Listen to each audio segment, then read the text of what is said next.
تو اب عام مذہبی لوگوں کو لے لیں، عام دیندار لوگوں کو لے لیں، یا دعوت اسلامی کو لے لیں، مستحبات کے اوپر تو بہت زیادہ زور دیا جاتا ہے. تو پھر وہ لینینس، وہ ریلیف، وہ نرمی، وہ کمفرٹ، وہ آسانی، وہ کہاں ہے وہ؟ ٹھیک، یہ ہے جو ایک پورے سوال کا وہ خلاصہ بنتا ہے. دیکھیں اس میں 2-3 چیزیں ہیں. جن چیزوں کا تعلق کلچر کے ساتھ، انسان کے لباس، کھانے کے برتن، اس طرح کی چیزوں کے ساتھ ہے، ان میں مستحبات پر زور کیوں دیا جاتا ہے اس کی وجہ اور ہے. عبادات کے اندر جو مستحبات ہیں ان پر زور دیا جاتا ہے اس کی وجہ اور ہے. ٹھیک. اب جہاں تک تعلق ہے کلچرل چیزوں کا، ہمارے جو دینی مذہبی کلچر کے اندر بہت سی وہ چیزیں ہیں کہ جن کا تعلق زیادہ تر عرب کے ساتھ ہے. نبی پاک صلی اللہ تعالیٰ علیہ وآلہ وسلم عرب میں تشریف لائے، آپ عربی تھے، اور جو آپ کی زندگی جس انداز کے اندر وہ پروان چڑھی تو وہیں کے کلچر کے اعتبار سے آپ نے چیزیں اختیار فرما دی. لیکن ہم تو عربی نہیں ہیں. اگر میں پاکستان میں بیٹھا ہوں یا ہمارا کوئی سننے والا یورپ میں بیٹھا ہے، امریکہ میں بیٹھا ہے، تو وہ تو عربی نہیں ہے، پھر نہ اس کا ملک عربی ہے. تو اس کے لیے کیونکہ وہ مٹی کے برتن استعمال کرے، اس کے لیے کیونکہ وہ اسی طرح کا لمبا لباس استعمال کرے جبہ سٹائل کا، اس کے لیے کیوں کہ وہ ایک شہد کی طرف رغبت کرے، کھجور کی طرف رغبت کرے، جن کو ہم عام اٹھنے بیٹھنے کے اندر وہ وہی چیزیں، وہ بجائے اس کے کہ وہ یورپ کے کلچر کے مطابق کرسی پہ بیٹھ کے کھانا کھائے، وہ کوشش کر کے زمین پہ بیٹھتا ہے. حالانکہ یہ عرب کا کلچر تھا کہ وہ زمین پہ بیٹھ کے کھاتے تھے. یورپ کا کلچر جدا ہے تو اپنے کلچر پہ چلیں، وہاں کا اپنا کلچر ہے، لیکن اس کے باوجود ہم کہتے نہیں یار آپ زمین پہ بیٹھ کے کھایا کریں. دیکھیے اس کے پیچھے ایک بڑی ہی پیاری وجہ ہے جس کی وجہ سے ان چیزوں پہ تاکید کی جاتی. وہ کیا ہے؟ وہ یہ ہے، ہم پوری دنیا کے اندر ایک چیز دیکھتے ہیں، وہ یہ ہے کہ جب آدمی کسی کو اپنا فیورٹ قرار دیتا ہے تو وہ بیسیوں چیزیں اپنے کلچر کے خلاف بھی وہی والی کرنے کی کوشش کرتا ہے جو دوسرا کر رہا تھا، جو اس کو فیورٹ شخصیت کر رہی ہوتی ہے. ٹھیک. اس میں آپ پوری دنیا کو لے لیں، پاکستان کے ایک بندے کو اگر یورپ کا کوئی ہیرو پسند ہوگا نا، وہ بالوں کا سٹائل وہی بنائے گا. ٹھیک. اگر کوئی گلوکار پسند ہوگا تو وہ لباس اسی طرح کا اختیار کرنے کی کوشش کرے گا. اگر پاکستان والے کو انڈیا کا کوئی بندہ پسند ہے تو وہ اسی طرح کرنے کی کوشش کرے گا. حتیٰ کہ آپ کو ایسے ملتے ہیں کہ جو بولنے کے سٹائل کے اندر بھی کوشش کرتے ہیں کہ اسی طرح بولیں، ہاتھوں کا اشارہ بھی تھوڑا سا اسی طرح کریں. اچھا اسے گوبھی پسند ہے تو یہ اپنی جو ہے نا وہ ٹنڈے چھوڑ دے گا، اس کی گوبھی کھائے گا کہ یار اس کو گوبھی پسند ہے میں وہی کھاؤں گا بھلے یہ گوشت ہی کھاتا ہوں. تو جہاں پر فیورٹزم، پسند اور محبت کی بات آتی ہے، وہاں پر آدمی اپنی اس محبت کی وجہ سے اپنے کلچر کو پیچھے کر دیتا ہے اور اپنی پسندیدہ شخصیت کے کلچر کو اپنا لیتا ہے. اس کے پیچھے جو ریزن اور سبب ہے وہ محبت ہوتی ہے. ٹھیک. اب جب دنیا کے اندر عام دنیا داروں میں یہ معاملہ ہے کہ لوگ اگر کسی سیاسی لیڈر کو پسند کرتے ہیں تو اس طرح کی اس کی پسندیدہ چیزوں کو اپنانے کی کوشش کرتے ہیں. اگر وہ کسی جو ہے وہ اداکار کو یا کسی فرد کو پسند کرتے ہیں وہ اس طرح کے پیچھے چلنا شروع ہو جاتا ہے. اگر کوئی کسی شاعر کو پسند کرتا ہے تو وہ تھوڑا سا اس طرح کے سٹائل کرنے کی کوشش کرے گا، وہ اپنے بال ذرا اس انداز کے کر لے گا. اچھا آپ دیکھتے ہیں فیشن ان ہوتا ہے، یہ تو ہمارے ہاں یہ کہنا کہ فیشن آج کل فلاں فیشن بڑا ان ہے. کیوں جی؟ یہ فلاں کا ہے. ٹھیک. اب وہ جو مشہور شخصیت ہوتی ہے اس کے جتنے فالوورز ہوتے ہیں نا ان کے اندر وہ چیز آ جاتی ہے. ایسا ہی ہوتا ہے جو جسے فین کلب کہتے ہیں، فالوورشپ کہتے ہیں. ٹھیک. تو یہ چیز ہوتی ہے کہ جب ایک بندہ لوگوں کی نظر میں پسندیدہ ہوتا ہے، محبوب ہوتا ہے، تو اس کے چاہنے والے، اس کے فینز، اس کے فالوورز وہ وہی چیزیں کرنا شروع کر دیتے ہیں جو اس کی اس پسندیدہ شخصیت کی ہیں، خاص شخصیت کا تعلق یورپ کے ساتھ ہو اور بندہ بھلے گوجرے میں رہ رہا ہو. ٹھیک. یا وہ وہاں رہ رہا ہے اور یہ والا یہاں رہ رہا ہے. ٹھیک. تو جیسے یہ والا معاملہ ہے، اسی طریقے سے مسلمان کے لیے محبت کے اعتبار سے جو سب سے کائنات میں محبوب ترین ہستی ہے وہ کون ہے؟ اوبویسلی نبی پاک صلی اللہ تعالیٰ علیہ وآلہ وسلم. تو جب محبوب ترین ہستی نبی پاک علیہ الصلوۃ والسلام کی ہے تو یہ محبت دین کے ساتھ محبت رکھنے والوں کو اور دین سے تعلق رکھنے والوں کو یہ ان کی محبت مجبور کر رہی ہوتی ہے کہ وہ اپنے فیورٹ، وہ اپنے محبوب اور وہ اپنے پسندیدہ ہستی کے کلچر کی چیزوں کو اختیار کریں. وہ لباس وہی والا پہننے کی کوشش کرتے ہیں جو ان کے محبوب ہے، یعنی سرکار دو عالم صلی اللہ علیہ وسلم کا. وہ کھانے کے اندر وہ طریقہ اپنانے کی کوشش کرتے ہیں کہ جس طرح ان کے محبوب یعنی سرکار صلی اللہ تعالیٰ علیہ وسلم نے اختیار کیا. وہ پہننے کے اندر، وہ چلنے پھرنے میں، وہ اٹھنے بیٹھنے میں، وہ گفتگو کرنے میں، وہ سونے کے اندر وہی والا طریقہ اختیار کرنے کی کوشش کرتے ہیں. ورنہ آپ دائیں کروٹ سوئیں بائیں کروٹ سوئیں برابر ہے، آپ کو تو نیند ہی آنی ہے نا. اور نیند کی جب نیند آ گئی تو اس کے بعد تو آپ کا بایاں دایاں ختم ہے، یعنی آپ کو کوئی احساس نہیں ہے. لیکن وہ ڈیلیبریٹلی وہ اسی طرح سونے کی کوشش کرے گا کہ بھائی دائیں پہلو پر سر کے نیچے ہاتھ رکھ کے یوں کر کے سونا سنت ہے، نبی پاک علیہ الصلوۃ والسلام کا طریقہ، لہذا میں اسی کے مطابق سوؤں گا. اسے اگرچہ ہمارے ملک میں جیسے گندم زیادہ چلتی ہے نا، لیکن نبی پاک علیہ الصلوۃ والسلام جو شریف تناول کیا کرتے تھے. اب ہمیں اگرچہ ہم اپنی عادتوں کی وجہ سے گندم ہی کھانے پہ مجبور ہوتے ہیں، لیکن جب جو سامنے آئے گا نا تو ہمارے دل کے اندر رغبت پیدا ہوگی اس کی طرف، ہم اسے جو شریف بولیں گے، جو شریف. حالانکہ جو ہے وہ گندم ہے. اگر جو شریف ہے تو گندم بھی شریف ہے، اور اگر گندم شریف نہیں ہے تو پھر جو بھی ویسا ہی ہے. لیکن چونکہ اس کی نسبت ہماری فیورٹ اور محبوب ترین ہستی کی طرف ہے، لہذا اب ہم اس کے ساتھ لفظ بھی ادب والا لگا دیتے ہیں، ہمارا دل بھی اس کی طرف مائل ہو جاتا ہے، ہم اس کی طرف رغبت بھی کرتے ہیں. جیسے حضرت انس رضی اللہ تعالیٰ عنہ کا ایک واقعہ آپ نے یقیناً پڑھا ہوگا یا سنا ہوگا، بخاری شریف کی روایت ہے کہ آپ کھانے کے اندر، کھانے کا وہ پلیٹ سامنے تھی تو آپ اس میں سے لوکی، کدو، آپ اس کی جو کاشیں تھی، ٹکڑے تھے، وہ آپ اسے اٹھا کے کھا رہے تھے. تو لوگوں نے پوچھا کہ یہ کیا، بطور خاص اتنی رغبت سے ایک آدمی کا ہے؟ تو فرمایا کہ میں نبی پاک صلی اللہ تعالیٰ علیہ وسلم کے ساتھ ایک مرتبہ کھانا کھا رہا تھا اور نبی پاک علیہ الصلوۃ والسلام لوکی شریف کے ٹکڑوں کو تلاش کر کے تناول فرما رہے تھے. فرماتے ہیں کہ سنس دیٹ ڈے، منذ، تب سے مجھے لوکی سے محبت ہو گئی، تب سے مجھے لوکی سے محبت ہوگی. اب اس کے پیچھے آخر کیا ایسا بدلاوا آ گیا اور کیا ایسا طبیعت کے اندر انقلاب آ گیا کہ اگر لوکی پہلے ایسے ہی نارمل سبزیوں کی طرح تھی لیکن اس کے بعد وہ محبوب ہو گئی؟ اس لیے کہ وہ محبوب نے کھائی ہے، اس لیے کہ وہ محبوب کو پسند ہے. تو یہ جو چیزیں ہوتی ہیں ان کے پیچھے ریزن یہ ہوتا ہے. تو اب ہم اگر مٹی کے برتن استعمال کرنے کو پسند کرتے ہیں تو اس کی وجہ یہ ہوتی ہے، اس میں کسی کو زور نہیں دیا جا رہا ہوتا ہے کہ تو مٹی کے برتن استعمال کر، اس کی محبت اس کو مجبور کر رہی ہوتی ہے کہ تو مٹی کے برتن استعمال کر. اس کے پہننے کے لباس کے اندر، اس کے کھانے کے اندر، اس کے دیگر چیزوں کے اندر یہ محبت ہوتی ہے جو اسے ان چیزوں کی طرف لے آتی ہے. تو اگر دنیاوی اس طرح کے جو پسندیدہ لوگ ہیں ان کے فالوور اس طرح کی ہزاروں چیزیں کرے، بدل کے بعض اوقات اتنی الٹی چیزیں کر رہے ہوتے ہیں کہ بندہ کہتا ہے یار عقل نہیں ہے ان کو، یہ کیا یہ حرکتیں کر رہی ہیں. لیکن چونکہ ان کی فیورٹ شخصیت نے کی ہوتی ہے لہذا وہ اسی طرح کرنے کی کوشش کرتے ہیں. وہ جیسے اگر وہ بازو چوڑے کر کے چلتے ہیں ان کے فیورٹ، تو یہ بھائی صاحب بھی روڈ پہ بازو چوڑے کر کے چل رہے ہوتے ہیں، تجھے کیا ہوا؟ لیکن وہ کہتا وہ اس طرح چل رہا تھا. تو اگر ان کا وہ اس طرح چلے اور ان کو پسند ہے کہ اس طرح چلے، تو اگر ہمارے سرکار، ہمارے آقا صلی اللہ تعالیٰ علیہ وآلہ وسلم نے جو چلنے میں، جیسے نبی پاک علیہ الصلوۃ والسلام چلتے تھے سر اقدس کو جھکا کے، آپ چلتے تھے ایسے کہ جیسے آپ بلندی سے نیچائی کی طرف اتر رہے ہیں. تو اب نبی پاک علیہ السلام کے چلنے کا وہ انداز تھا، تو اب آٹومیٹکلی ہمارے دل کے اندر آتا ہے کہ یار ہم بھی اسی طرح چلنے کی کوشش کریں.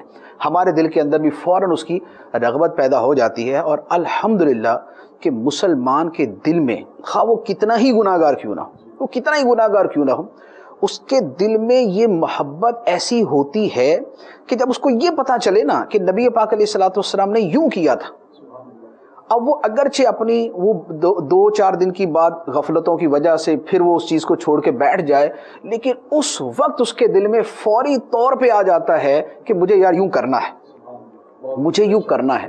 میں نے ایک واقعہ پڑھا، ایک شاعر تھا، پاکستانی شاعر، اس کے سامنے اور وہ یوں کہہ لیں کہ جو گناہ کیے جا سکتے ہیں نا وہ سب میں ملوث، اس کے سامنے کسی دوسرے شخص نے نبی پاک علیہ الصلوۃ والسلام کا نام لیا اور اس نے شراب پی ہوئی تھی، جس نے نام لیا نا اس نے شراب پی ہوئی تھی، یہ جو فاسق فاجر گناہ گار ظاہری اعتبار سے ہر برائی کا عادی، اس نے اس کے تھپڑ مارا منہ کے اوپر، کو کہا کہ تو شراب پی کے میرے نبی کا نام لیتا ہے، شراب پی کے میرے نبی کا، منہ تیرا ناپاک ہے اور نام تو کس پاک ہستی کا لے رہا ہے۔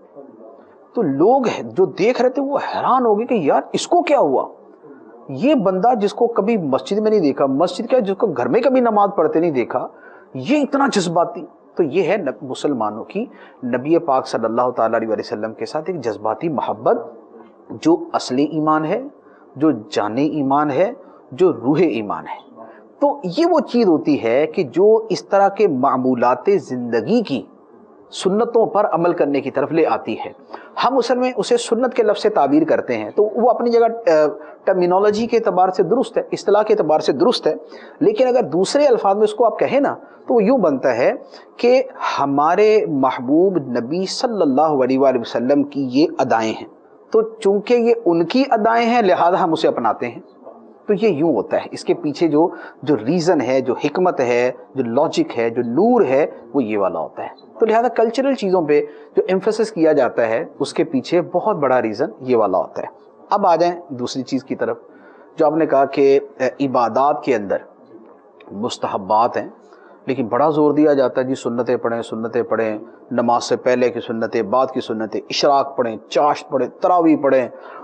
تراویح کے لیے تو مسجدوں میں جھمگٹا لگ جاتا ہے، مجمع جمع ہو جاتا ہے، حافظ کو لایا جائے، اور 1 گھنٹہ جو ہے وہ لوگ کھڑے رہتے ہیں، ٹانگیں درد کر رہی ہیں پھر بھی کھڑے ہوئے، بالخصوص گرمیوں میں۔ ٹھیک، اچھا تو یہ پھر اتنا زور اور اتنا تاکید اس کے اوپر کیوں ہے؟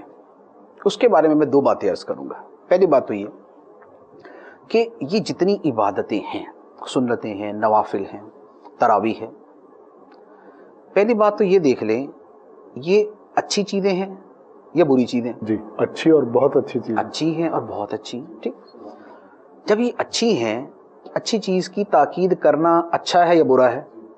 اچھا ہے۔ جو اس سے روکے وہ برا ہے؟ وہ برا ہے۔ بہت خوب۔ اچھی چیز سے روکے وہ برا ہے، کیونکہ وہ کس سے روک رہا ہے؟ وہ خدا کی عبادت سے روک رہا ہے۔ اس کو یہ تو توفیق نہیں ہوتی کہ وہ جو عبادت سے دور ہیں انہیں عبادت کی طرف لے آئے۔ اس کو شیطان یہ پٹی پڑھا دیتا ہے کہ جو عبادت کر رہے نا تو ان کو بھی پھیرنا شروع کر دے، میری جگہ تو ہی میرا نائب ہے، تو ہی یہ کام کر، تو تراویح سے روک لوگوں کو، یار کہاں سے آگی تراویح، اتنی لمبی نماز، اتنی ساری رکعتیں، یہ تو ہوتی نہیں تھی، اس کی تو کوئی اتنی تاکید نہیں ہے۔ تو شیطان جو ہے الٹی پٹی پڑھا دیتا ہے۔ حالانکہ یہاں پر بحیثیت مسلمان عبادت کو کس تناظر میں دیکھنا چاہیے، ٹھیک، میں اس کی آپ کو یہ تراویح کی مثال دیتا ہوں۔ رمضان المبارک کا مہینہ شروع ہونے سے پہلے نبی پاک صلی اللہ تعالیٰ علیہ وآلہ وسلم نے ایک واعظ فرمایا صحابہ کرام کو، ارشاد فرمایا کہ وہ مہینہ آنے والا ہے جس کے روزے اللہ تعالیٰ نے فرض کیے اور جس کے نفل اللہ نے تمہارے لیے نفل بنائے۔ سبحان اللہ، بہت خوب، بہت خوب۔ جس کے روزے اللہ نے فرض کیے اور جس کی نمازیں، جس کا قیام اللہ نے تمہارے لیے نفل بنایا۔ سبحان اللہ۔ ٹھیک، اس کا کیا مطلب تھا؟ پڑھو کہ نہ پڑھو؟ جی پڑھو، جی بالکل ایسے ہی، اس کا یہی مطلب تھا نا کہ پڑھو۔ جی ترغیب ہے۔ اس کی وہ ہے جو اس کی کیٹیگری ہے کہ یہ فرض ہے، واجب ہے، سنت ہے، یہ کیا ہے وہ بھی بیان کر دی، لیکن فرمایا کیوں؟ پڑھو، پڑھنے کے لیے فرمایا۔ ٹھیک، ایک بات۔ دوسرا یہ پھر نبی پاک علیہ الصلوۃ والسلام نے اگر دوسروں کو اس کی ترغیب دی تھی تو خود آپ نے اس پر عمل کیا یا نہیں کیا؟ ٹھیک، نبی پاک علیہ الصلوۃ والسلام نے یہ تراویح کی نماز جسے صلاۃ اللیل بھی کہا جاتا ہے یا اسے رمضان کی تطوع بھی کہا جاتا ہے، نبی پاک علیہ الصلوۃ والسلام نے ایک دن مسجد میں ادا فرمائی تو صحابہ کرام سب جمع ہو گئے، اگلے اور صبح جا کے سب نے بتایا اور رات کو سرکار نماز پڑھتے ہیں۔ دیگر صحابہ نے اچھا، اگلے دن اور زیادہ، اور زیادہ جمع ہو گئے. کسی نے نہیں کہا کہ یار یہ تو نفل ہے, ایسے خام خواہ جمع ہو رہے ہو, نہیں, سارے جمع ہو گئے. دوسرے دن انہوں نے بھی بتایا آگے نا, رات کو نبی پاک علیہ السلام مسجد میں نماز پڑھتے ہیں. تیسرے دن پہلے سے بھی زیادہ, کافر الناس, لوگ اور بڑھ گئے. تو نبی پاک علیہ السلام پھر تیسرے دن تشریف نہیں لائے کہ یہ نہ ہو کہ یوں اگر بالکل جم کے پڑھنا شروع کر دے تو یہ فرضی ہو جائے. لیکن نبی پاک علیہ السلام کی دل کی رغبت کیا تھی؟ پڑھنے کی. صحابہ کرام کے دل کی رغبت کیا تھی؟ پڑھنے کی. پھر اس کے بعد زمانہ گزرتا گیا, سیدنا عمر فاروق رضی اللہ تعالیٰ عنہ, صحابہ کرام کو تو پتا تھا کہ سرکار کے دل کی خواہش یہی تھی کہ یہ پڑھے جائیں.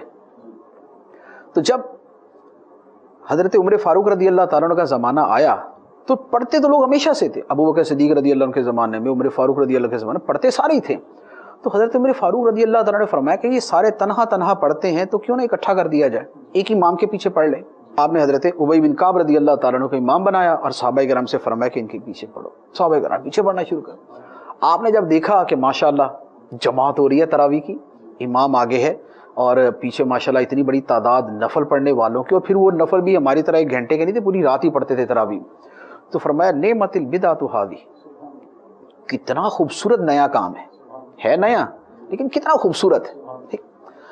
اب غور کریں, نبی پاک علیہ الصلوۃ والسلام نے رمضان سے پہلے جس کے بارے میں باقاعدہ ترغیب دی صحابہ کرام کو جمع کر کے, نبی پاک علیہ السلام نے خود ادا فرمائی تو صحابہ کرام جوک در جوک آ گئے. اگلے دن اور زیادہ, اس سے اگلے دن اور زیادہ. پھر اس کے بعد مسلسل صحابہ کرام پڑھتے ہی رہے. عمر فاروق رضی اللہ تعالی عنہ نے پھر اس کو ایک منظم انداز میں جماعت کے ساتھ کر دی. پھر اس کے بعد زمانے گزرتے آئے, خلفائے اربعہ سب تراویح پڑھتے رہے. تراویح کی ترغیب, محبت, ذوق, شوق سب چلتا. 4 امام آئے, امام اعظم, امام شافعی, امام مالک, امام احمد, سب نے کہا 20 رکعت پڑھو پڑھو پڑھو. سب نے جناب ترغیب دی. سب کے مقلدین, یعنی 4 اماموں کے مقلد ہیں نا دنیا کے اندر, 4 اماموں کے مقلد, 1.5 ارب مسلمان ہیں. اس میں ہو سکتا ہے کہ 2-4 کروڑ جو ہے نا وہ فارغ ہوں, تقلید سے فارغ ہوں, لیکن باقی سارے مقلد. جو جس امام کے پیچھے چلنے والا ہے وہ وہی بات کہے گا جو اس کے امام نے کہی ہے. اس کے امام نے کہا تراویح پڑھو. اس کے امام کی وہ حالت تھی کہ لوگ تو جو ہے وہ 20 تراویح پڑھتے تھے اور 30 دن میں 1 قرآن پڑھتے تھے. امام کا یہ حال ہے کہ 20 تراویح پڑھتے ہیں اور 60 قرآن ختم کرتے ہیں. تو ائمہ اربعہ, ان کی قرآن سے, تراویح سے, نماز سے, نفلوں سے کیسی محبت ہوگی. تو اسلام کا مزاج بہت خوب, یہ اور بات, اسلام کا ذوق سبحان اللہ, وہ ہوگا جو نبی پاک علیہ الصلوۃ والسلام کا تھا, سبحان اللہ, جو خلفائے راشدین کا تھا, جو صحابہ کرام کا تھا, جو ائمہ اربعہ کا تھا, جو ائمہ اربعہ کے مقلدین, صوفیاء, علماء, محدثین, مفسرین اور صلحاء, فقہاء, جو ان کا ذوق تھا.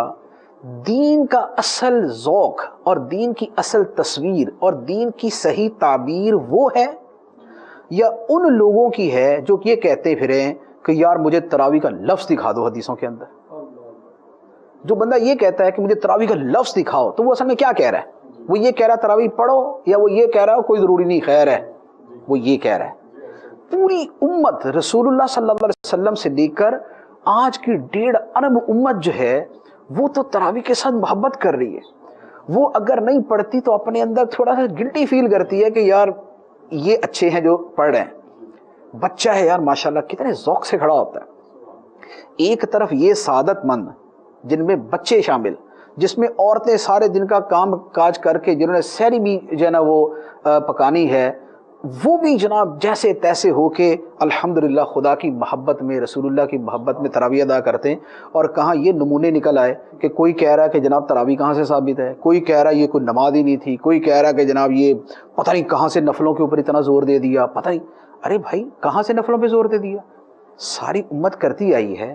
تم اس طریقے پہ چلو گے جو صحابہ کا ہے, جو تابعین کا, تبع تابعین کا, علماء, محدثین, مفسرین, فقہاء اور مجتہدین اور مجددین، ان سب کا جو طریقہ ہے اس پہ چلو گے، یا تم کہو گے کہ نہیں 14ویں صدی کے اندر مجھے جو دین سمجھ آیا ہے وہ درست ہے اور یہ جو 14 صدیوں کے اندر سمجھتے ہیں یہ سارے غلط سمجھے، میں تمہیں چھٹی دیتا ہوں، کوئی تراویح پڑھنے کی ضرورت نہیں ہے۔ تو یہاں پر جیسے میں نے یہ تراویح اور دیگر نوافل وغیرہ کے حوالے سے بات کی ہے، اس کے ساتھ میں ایک دوسری بات عرض کروں گا کہ ہمیشہ انسان کی ہدایت، مسلمان کی ہدایت کا ایک ہی ذریعہ ہے کہ جو امت میں تسلسل سے چیز چلتی آ رہی ہے نا، اس سے نہ ہٹیں نہ ہٹانے کی کوشش کریں۔ اگر خود ہٹیں گے تو فإن خیر الہدی ہدی محمد، بہترین ہدایت محمد مصطفیٰ صلی اللہ علیہ وسلم کی ہدایت ہے۔ خود ہٹیں گے تو اس سے ہٹ جائیں گے، اور لوگوں کو ہٹائیں گے تو جتنے ان کے کہنے کی وجہ سے ہٹیں گے ان کے مجرم بھی یہ لوگ بنیں گے۔ تو لہٰذا ان چیزوں کے اندر بس ایک بات کو مضبوطی کے ساتھ تھام لینا چاہیے کہ ہمارے ذوق نبی پاک علیہ السلام کے ذوق کے تابع ہیں، ہماری ترغیبیں نبی پاک علیہ السلام کی ترغیب کے تابع ہیں۔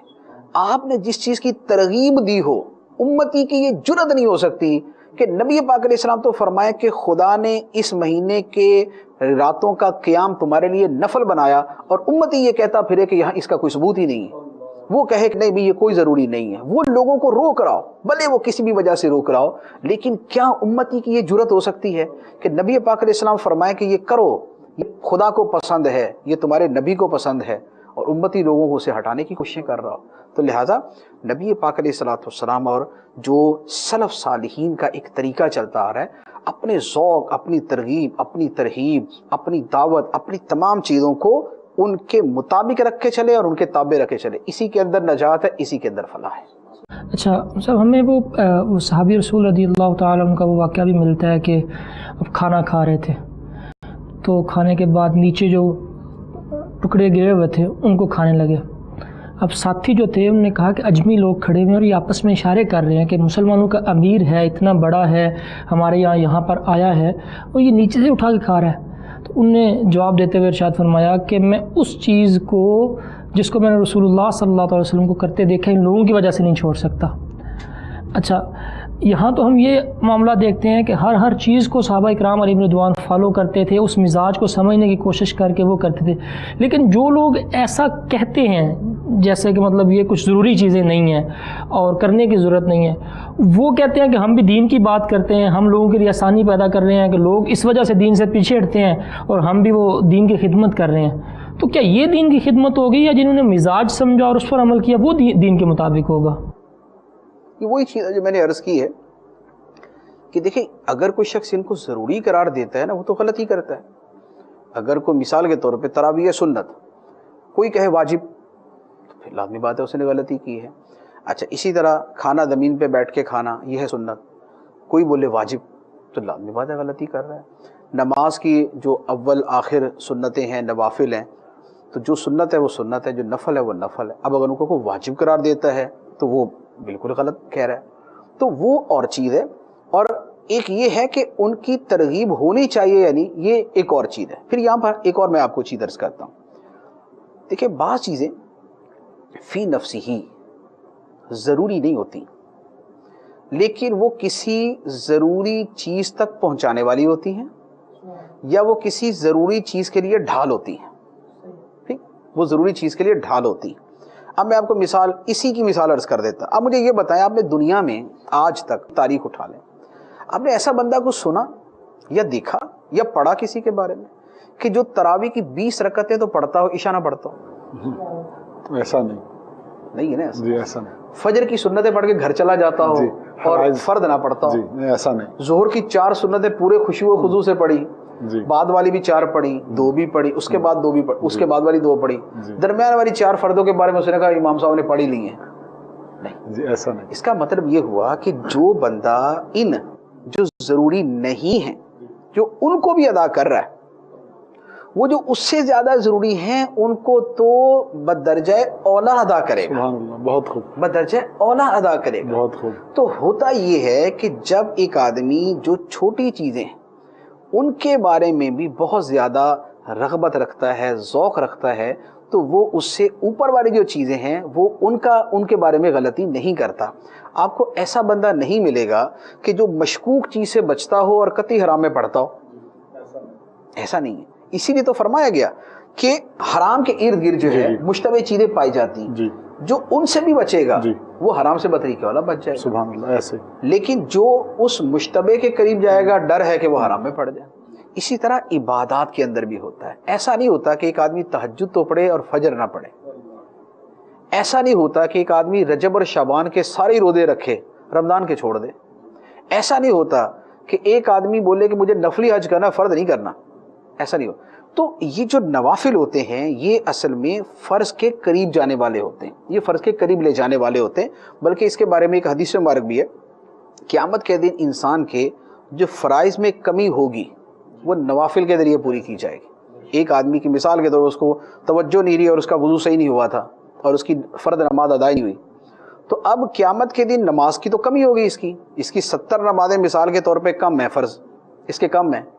تو وہ جو اس نے عام نفل پڑھے, سنتیں پڑھی ہیں, اللہ تعالیٰ ان سنتوں اور نفلوں کو اس کے فرض کی تکمیل کے اندر ڈال دے گا کہ پہلے اس کا یہ کھاتا کلیئر ہو جائے فرضوں والا, پھر اس کے بعد ان کے ثواب کی طرف جو ہے نا وہ چلا جائے گا. تو نفل جو ہیں وہ انسان کے فرائض کی تکمیل ہوں گے قیامت کے دن. ایک بات. اچھا, پھر یہ بھی ہوتا ہے بعض مستحبات فی نفسی وہ مستحب بھی ہوتے ہیں, اور بعض اوقات تو یوں کہہ لیں کہ وہ محض کلچرل مستحب ہیں, ٹھیک ہے نا, کلچر کے اعتبار سے مستحب, لیکن وہ دیگر وہ گناہوں کے آگے ایسی ڈھال بن جاتے ہیں بہت خوب کہ آدمی کو اس سے حیرت کہ ہو سکتا ہے کہ کوئی دوسری ضروری چیز اس طرح ڈھال نہ بنے جس طرح یہ چیز ڈھال بنتی ہے. مثال کے طور پہ یہ ڈریس ہے میرا, جی, سر پہ امام ہے, چادر میں نے رکھی ہوئی ہے, ایک اپنے شیخ, ایک نیک صالح بزرگ کی اتباع کے اندر, یعنی یہ شرعی اعتبار سے کوئی اس میں سنن کے اندر نہیں آتی, لیکن ایک صوفیہ کرام کے اندر ایک رواج رہا ہے اس طرح چادر لینے. سفید لباس میں نے پہنا ہوا ہے, میں یہ اس لباس اور یہ ساری چیزوں کے ساتھ نا سینما نہیں جاؤں گا, کیونکہ میرا لباس ہی مجھے روک دے گا. وہاں جانے کی صورت بنے گی تب, اللہ معاف رکھے ہمیں, ہم تو الحمدللہ کبھی نہیں گئے, نہ جانے کا ارادہ اور نہ جائیں گے, اللہ تعالیٰ محفوظ رکھے. لیکن اگر کسی نے جانا بھی ہوگا نا, وہ پہلے تو وہ پینٹ شرٹ پہنے گا یا پہلے وہ عام لباس میں آئے گا, اس کے بعد ہی وہ جانے کی ہمت کرے گا. یہ نہیں ہو سکتا کہ سر پہ امامہ باندھ کے, ٹوپی رکھ کے, داڑھی شریف کے ساتھ بڑا جناب بن ٹھن کے اب وہ سینما جا رہا ہے فلم دیکھنے کے لیے. تو اس چیز نے اسے حرام سے بچا دیا. اور صرف اس سے نہیں, بیسیوں چیزوں سے. ابھی آپ اپنے معاشرے میں دیکھتے ہیں, ایک بندہ اگر داڑھی امامے والا ہو تو اگر وہ مثال کے طور پہ کوئی سودا بیچنے کے اندر ڈنڈی مارنے لگے نا, تو لوگ اس کو بول دیتے ہیں, ارے بھائی یار کمال ہے یار, اب مولویوں کے اس طرح کا کام کر رہے ہو, یا داڑھی رکھ کے تم یہ کام کر رہے ہو, یار امامہ پہن کے تم یہ کام کر رہے ہو. اس کا کیا مطلب ہوا کہ یہ چیزیں لوگوں کی نظر کے اندر بھی ڈھال بنی ہوئی ہیں اس کے لیے. تو میرے بھائی اصل چیز تو یہ ہے کہ ہم گناہ سے بچیں, حرام سے بچیں, فرائض کے ادا کرنے والے بنے, تو یہ چیزیں ہمارے ان چیزوں کو وہاں کے لیے ہمارے مفید ثابت ہوتی ہیں. ایک بندہ امامہ باندھ کے یہ سارا لباس پہن کے نماز کے ٹائم میں آرام سے بیٹھا گپے مار رہا ہو, جو 4 بندے جو وہاں بیٹھے نماز نہیں بھی پڑھ رہے ہوں گے نا, جنہوں نے نہیں بھی پڑھنی, وہ اس کو ضرور بول دیں گے کہ مولوی صاحب اذان ہو گئی, جماعت ہو رہی ہے. یہ اپنے اس لباس کی وجہ سے جائے گا, لوگ اس کے لباس کی وجہ سے بولیں گے کہ مسجد میں جائیں. تو اس کا کیا مطلب ہوا کہ چیزیں اگرچہ فی نفسی مستحب ہیں, لیکن ان کا آگے خارجی فائدہ اتنا بڑا ہوتا ہے کہ وہ فرائض و واجبات کی ادائیگی اور حرام چیزوں سے بچنے کے اندر بہت زیادہ معاون ثابت ہوتا ہے. مدنی چینل کے ناظرین, اسلام کی کس کس خوبی پر بات کیجئے. اسلام اگر کسی چھوٹی سی چیز کا بھی حکم دیتا ہے تو وہ چھوٹی سی چیز بہت بڑے گناہ سے بچانے والی بن جاتی ہے, اور وہ چھوٹی سی چیز بہت بڑے ثواب کی طرف لے جانے والی بن جاتی ہے. جو نوافل کا پابند ہوتا ہے وہ سنتیں بھی پڑھتا ہے, اور جسے سنتوں کی فکر ہوتی ہے اس کے فرائض قضا نہیں ہوتے. سبحان اللہ. تو ہر حکم کے پیچھے, ہر کام کے پیچھے جس کا اسلام نے حکم دیا ہے, چاہے وہ فرض ہو, واجب ہو یا سنت اور نفل ہو, اس کے پیچھے کوئی نہ کوئی ایسی حکمت ضرور ہوتی ہے کہ جس تک بعض اوقات ہماری عقل نہیں پہنچ پاتی, لیکن شریعت نے وہ حکم دے کر، اس کام کے کرنے کا حکم دے کر دراصل ہمیں کسی نقصان دہ چیز سے بچانا ہوتا ہے یا کسی نفع کی طرف لے کر جانا ہوتا ہے، اور بحیثیت مسلمان اس کے پیچھے کوئی نقصان نہ بھی ہو تو چونکہ یہ میرے اللہ کا حکم ہے، کیونکہ یہ میرے نبی صلی اللہ علیہ وسلم کی سنت ہے، اور کیونکہ اسلاف کا اس چیز پر عمل رہا ہے، یہ چیزیں، یہ باتیں اور یہ دلائل ہی ہمارے لیے کافی ہیں۔ اچھا، مدنی چینل کے ناظرین، اسلام جو ہے وہ بہت سی خوبیوں کا مجموعہ ہے، بے شمار خوبیوں کا مجموعہ ہے، اور آخر میں یہی کہنا چاہوں گا کہ ہم ان خوبیوں اور ان کے پیچھے چھپی حکمتوں تک نہیں پہنچ سکتے۔ اللہ سبحانہ و تعالی ہمیں اسلام کو صحیح طریقے سے سمجھنے کی توفیق عطا فرمائے۔ یہ ہم نے اتنی ساری گفتگو کی ہے جس میں یعنی ایک پتہ یہ چل رہا ہے کہ ہمیں اس مزاج پہ چلنا چاہیے، اس منہج پہ اور اس رستے پہ چلنا چاہیے جو ہے آقا دو عالم صلی اللہ تعالیٰ علیہ وسلم کی مبارک سیرت، صحابہ کرام، تابعین، تبع تابعین کے وہ رستے پر چلتے ہوئے جو ہمیں سمجھ آتا ہے۔ اچھا، یہ ہمارا یعنی ہمارا جو مذہب اسلام ہے، ہمارا دین اسلام جو ہے، یہ ہمارا ایک طرح سے یہ کنیکشن جو ہے، ہمارا ایک رابطہ اللہ تبارک و تعالیٰ سے جوڑتا ہے ان ساری چیزوں کے ذریعے۔ اچھا، یہ رابطہ جو ہے یہ کیسے ایک جڑے اور پھر مضبوط ہو، اس کا مزید اگر وضاحت سے آپ بتائیں کیسے ڈیفائن کریں گے؟ دیکھیں، واقعی اسلام جو ہے وہ ایک کنیکشن پیدا کرتا ہے، اور وہ کنیکشن پیدا ہونے کے بعد مضبوط اور مضبوط سے مضبوط تر ہوتا چلا جاتا ہے، یہاں تک ایک بندہ مومن اپنے خالق و مالک کی بارگاہ میں پہنچ جاتا ہے۔ اچھا، عبادات، یہ کنیکشن کیسے پیدا ہوتا ہے؟ تو سب سے جو بنیادی بات ہے وہ اللہ سبحانہ و تعالی کی عبادت کرنا۔ اب ہمارے ہاں الحمدللہ اسلام میں اتنا تنوع ہے اور اسلام میں اتنی وسعت ہے کہ اسلام نے ہمیں مختلف طرح کی عبادتیں عطا فرمائی ہیں۔ آپ جیسے ایک پروگرام میں مفتی صاحب نے فرمایا کہ اگر آپ کی نماز کی طرف رغبت ہے تو آپ کے لیے نماز کی عبادت موجود ہے اسلام میں۔ بعض لوگوں کو مالی طریقے سے عبادت کا شوق ہے تو ان کے لیے زکوٰۃ موجود ہے، نفلی صدقہ موجود ہے۔ اسی طریقے سے وہ جو محبت اور عشق کا ذوق رکھنے والے ہیں ان کے لیے حج کی عبادت موجود ہے۔ وہ لوگ جو اپنے نفس کو دبا کر اللہ سبحانہ و تعالیٰ کی عبادت کرنا چاہتے ہیں، روزے کی صورت میں عبادت موجود ہے۔ تو اگر مختصراً میں عرض کروں تو میں یہ کہوں گا کہ اسلام نے ہر طرح کی عبادت ہمیں دے دی ہے، بلکہ اسلام کی وسعت پہ قربان جائیے اور اللہ سبحانہ و تعالیٰ کی رحمت پہ قربان جائیے کہ کوئی چھوٹے سے چھوٹا عمل جب تک وہ شریعت کے مخالف نہ ہو اور اس کے پیچھے اچھی نیت ہو تو وہ چھوٹا عمل عبادت بن جائے گا، اور آپ کو اللہ سبحانہ و تعالیٰ کی بارگاہ کے قریب اور قریب سے قریب تر لیتا چلا جائے گا۔ احادیث مبارکہ میں فرائض سے جو ہے وہ بندہ جو ہے میرا قرب حاصل کرتا ہے اور اس کے بعد نوافل سے بھی قرب حاصل کرتا ہے۔ اس طرح کی نفلی جو عبادات ہیں وہ اللہ سبحانہ و تعالیٰ کو اتنی پسند ہیں کہ ان پر کیا بندہ مومن کو ملتا ہے کہ بعض احادیث مبارکہ میں آیا کہ میں اس کے ہاتھ بن جاتا ہوں جس سے وہ پکڑتا ہے، میں اس کے قدم بن جاتا ہوں جن سے وہ چلتا ہے، اور میں اس کے کان بن جاتا ہوں جن سے وہ سنتا ہے، اور اس طرح کی بہت سی ترغیبات۔ سبحان اللہ۔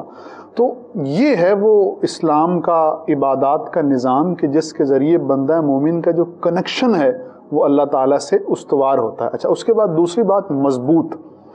آپ دیکھیں کہ اسلام نے مسلمان کو دن کے 24 گھنٹوں میں ہر وقت اللہ تعالیٰ کی بارگاہ میں پیش ہونے کی اجازت دی ہے۔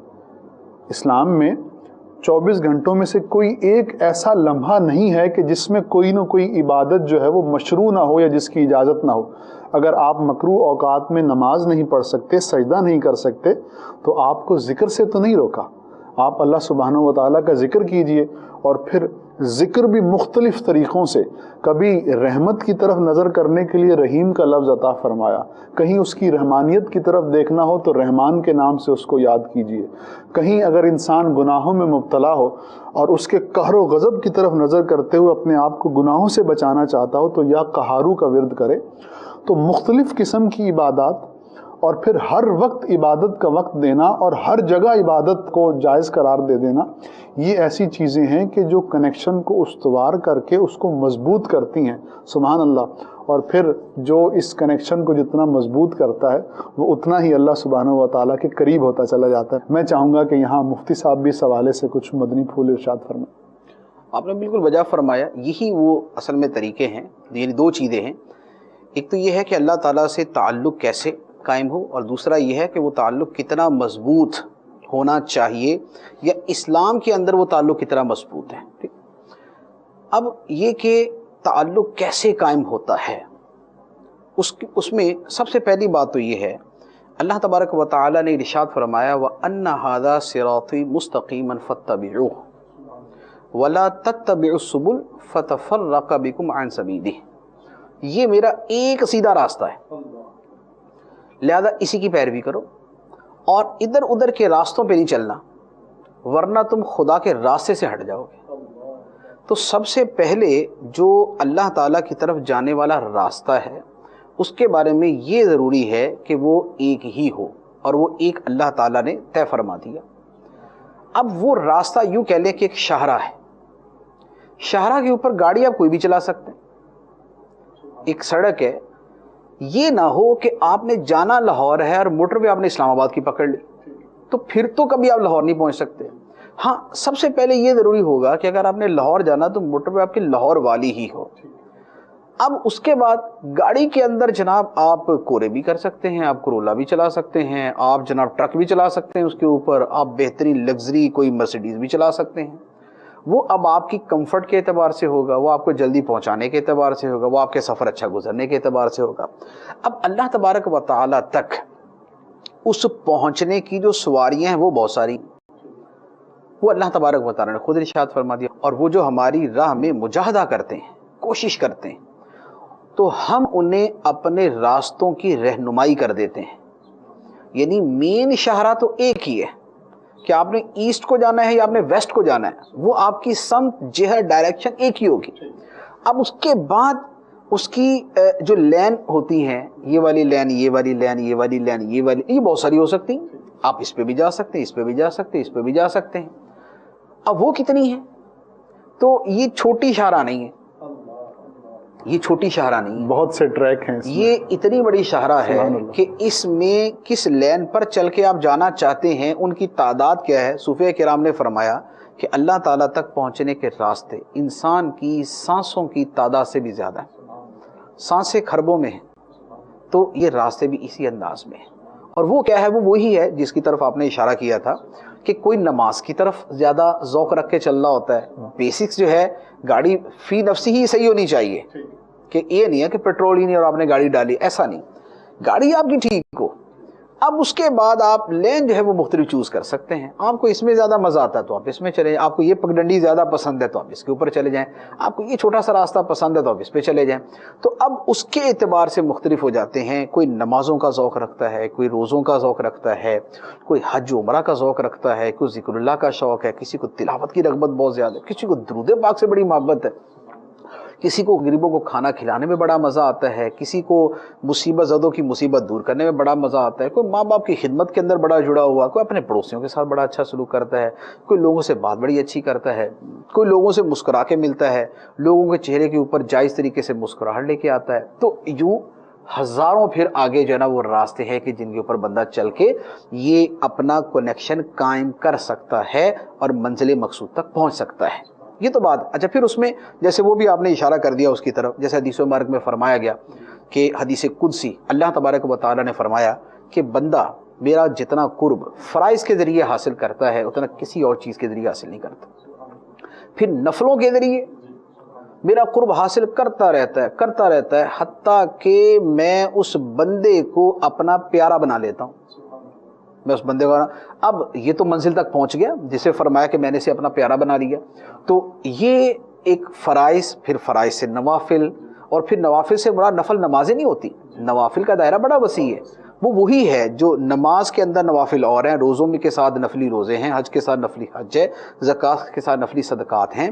اچھا، اسی طرح پھر اپنے عام جو روزمرہ کے معمولات ہیں، حسن اخلاق ہیں، اس کے اندر اپنے مستحبات اور اپنے نوافل کا درجہ ہے، ماں باپ کی خدمت کے اندر ایک فرض کا درجہ ہے، اس کے ساتھ نفلی دراجات بھی ہیں کہ آپ جناب ان کی خواہش سے بھی زیادہ ان کو دیں، ان کے بولنے سے پہلے آپ ان کو دے دیں، یہ فرض نہیں ہے، یہ مستحب ہے، یہ اس کا نفل ہے، یہ اس شعبے کا نفل ہے. تو یوں نوافل کا دائرہ بڑا وسیع ہے. اب یہ ہے کہ وہ کنیکشن کتنا مضبوط ہونا چاہیے، کتنا مضبوط ہونا چاہیے. اس کے لیے قرآن پاک میں بڑی پیاری آیتیں اس بارے میں. اس کی بنیادی چیز اللہ تعالیٰ نے بتا دی کہ تمہارا خدا سے تعلق کی جو مضبوطی ہے، اس مضبوطی کو اس سے سمجھ لو کہ میری نماز، یعنی بندہ کہے کہ میری نماز، میری عبادتیں، قربانیاں، میرا جینا اور میرا مرنا بھی سب اللہ کے لیے ہے جو سارے جہانوں کا پالنے والا ہے. تو گویا جینا مرنا سب اللہ کے لیے. زندگی بیچ دی خدا کو. ان اللہ اشتری من المؤمنین انفسهم واموالهم بان لهم الجنہ. اللہ نے بندے سے اس کی جان بھی خرید لی، اس کا مال بھی خرید لیا، اس بدلے میں کہ اس کے لیے جنت. ومن الناس من یشری نفسه ابتغاء مرضات اللہ. لوگوں میں کوئی وہ ہے جس نے اپنی جان ہی بیچ دی اللہ کی خوشنودیوں کی تلاش کے اندر. تو یہ ہے بندے کا خدا سے تعلق. یا دوسری آیت لے لیں، ارشاد فرمایا والذین آمنوا اشد حبا للہ، اور ایمان والے سب سے بڑھ کر اللہ سے محبت کرتے ہیں. یہ ہے تعلق کی مضبوطی. یا فرمایا وَاذْكُرِ اسْمَ رَبِّكَ وَتَبَتَّلْ إِلَيْهِ تَبْتِيلًا. اپنے رب کا نام یاد کر اور سب سے ٹوٹ کر اسی کا ہو جا، سب سے ٹوٹ کر اسی کا ہو جا. یہ ہے خدا سے تعلق کی مضبوطی. یا فرمایا وَإِيَّايَ فَارْهَبُونَ، مجھ سے ڈرو، وَإِيَّايَ فَاتَّقُونَ، مجھ سے ہی ڈرو، فَلَا تَخْشَوْهُمْ وَاخْشَوْنِي، لوگوں کا ڈر نہ اپنے دل کے اندر لاؤ، میرا ڈر ہی اپنے دل کے اندر رکھو. یا فرمایا وَلَا يَخَافُونَ لَوْمَةَ لَائِمٍ، کسی اللہ کی محبت میں، اللہ کی اطاعت میں، اللہ کی بندگی میں، اس کے حکم پر عمل کرنے میں کسی ملامت کرنے والے کی ملامت کی پرواہ نہ کرو. یہ نہ دیکھو یار میں نماز پڑھوں گا تو وہ بولے گا ارے بھائی مولوی ہو گیا یار آج کل یہ، ٹھیک ہے. یہ نہیں ہے کہ قرآن پاک کی تلاوت کر رہے ہیں تو اس کی لوگوں کی شرم کی وجہ سے چھوڑ دو، یا دعا مانگ رہے ہیں تو لوگوں کی شرم کی وجہ سے ہاتھ نیچے کر لو کہ نہیں یار لوگ کیا بولیں گے، یا لباس جو ہے وہ پورا جو ہے وہ سنت کے مطابق پہن لیا تو لوگوں کی شرم کی وجہ سے یار لوگ کیا بولیں گے، یا داڑھی شریف لکھ لی یار لوگ مجھے پتہ نہیں کیا بولیں گے، بھائی اس کو کیا ہو گیا. نہیں، لا یخافون لومۃ لائم، کسی ملامت کرنے والے کی ملامت کی پرواہ نہیں ہے. جس کام میں خدا راضی ہم اس پہ قربان، ہماری زندگی اسی نہج پہ، ہماری زندگی اسی راستے کے اوپر.